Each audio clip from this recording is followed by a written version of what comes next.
प्रयास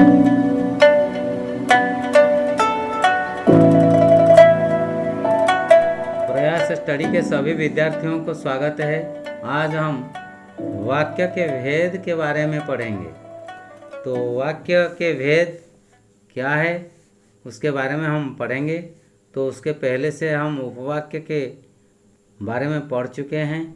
तो आज वाक्य कितने प्रकार के हैं उसके प्रकार भेद के बारे में पढ़ेंगे। बनावट या रचना की दृष्टि से वाक्य तीन प्रकार होते हैं।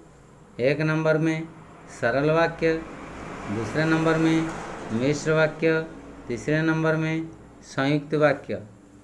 तो सरल वाक्य क्या है पहले हम देखेंगे। इस वाक्य में एक ही उपवाक्य होता है और वह होता है प्रधान उपवाक्य। इसमें आश्रित उपवाक्य नहीं रहता।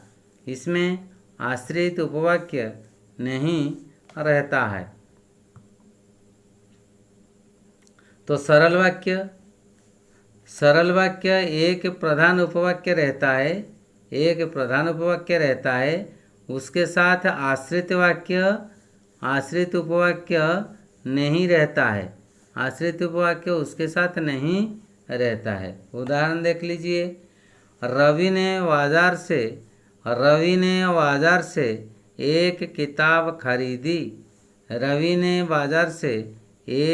किताब खरीदी। ये प्रधान उपवाक्य है, इसमें कोई आश्रित उपवाक्य नहीं है। तो उसके बाद देखेंगे मिश्र वाक्य क्या है। मिश्र वाक्य, इसी वाक्य में एक प्रधान उपवाक्य होता है। मिश्र वाक्य में एक प्रधान उपवाक्य होता है और आश्रित उपवाक्य भी रहता है। आश्रित उपवाक्य ना रहे तो वह सरल वाक्य हो जाएगा। ऊपर में जो हम पढ़े हैं, सिर्फ एक प्रधान उपवाक्य जिसमें रहता है उसको सरल वाक्य कहते हैं। लेकिन मिश्र वाक्य में एक उपवाक्य, एक प्रधान उपवाक्य होता है और उसके साथ आश्रित उपवाक्य भी रहता है। आश्रित उपवाक्य यदि न रहे वह एक सरल वाक्य हो जाता है। तो एक प्रधान उपवाक्य रहता है, उसके साथ आश्रित वाक्य भी मिलकर रहता है, या और भी सरल वाक्य रहता है, उसके साथ आश्रित वाक्य भी मिलकर रहने से मिश्र वाक्य की सृष्टि होती है। उदाहरण देख लीजिए। कविता ने कहा कि मैं एक घड़ी खरीदूंगी।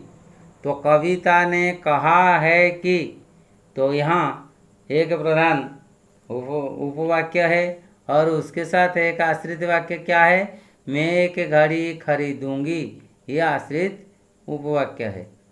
कविता ने कहा, तो कविता ने कहा है, ये प्रधान उपवाक्य है। और मैं घड़ी खरीदूंगी, तो ये संज्ञा उपवाक्य है।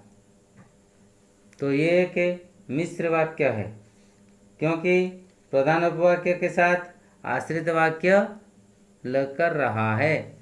तो संयुक्त वाक्य में क्या है, संयुक्त वाक्य किसे कहते हैं उसको हम फिर देखेंगे।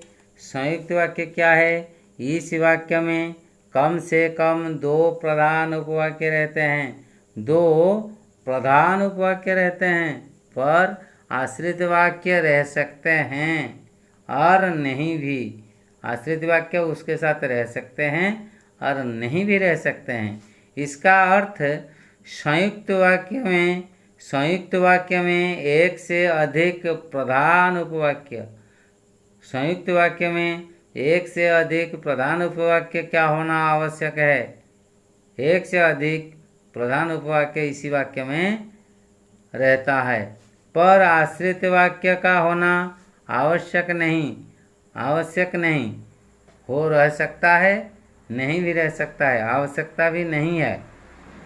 संयुक्त वाक्य में क्या है सूत्र, एक से अधिक प्रधान उपवाक्य रहते हैं प्लस उसके साथ आश्रित वाक्य रहता है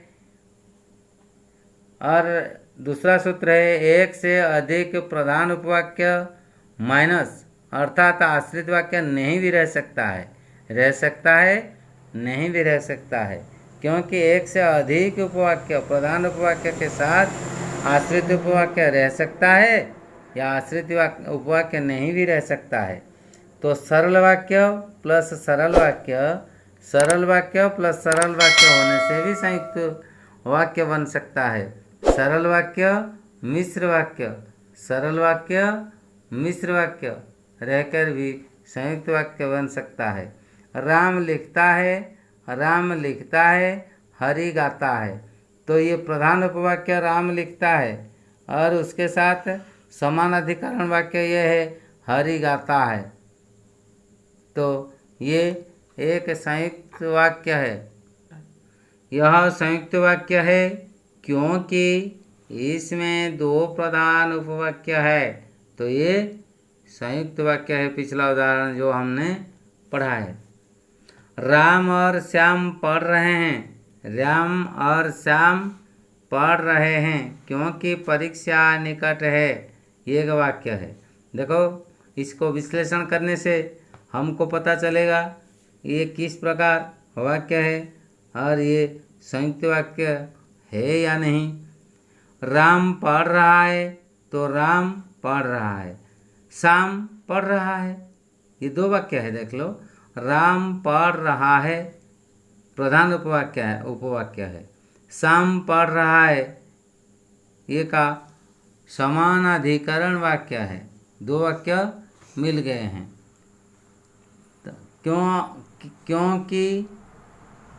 क्योंकि परीक्षा निकट है, परीक्षा निकट है, तो परीक्षा निकट है ये क्रिया विशेषण उपवाक्य है।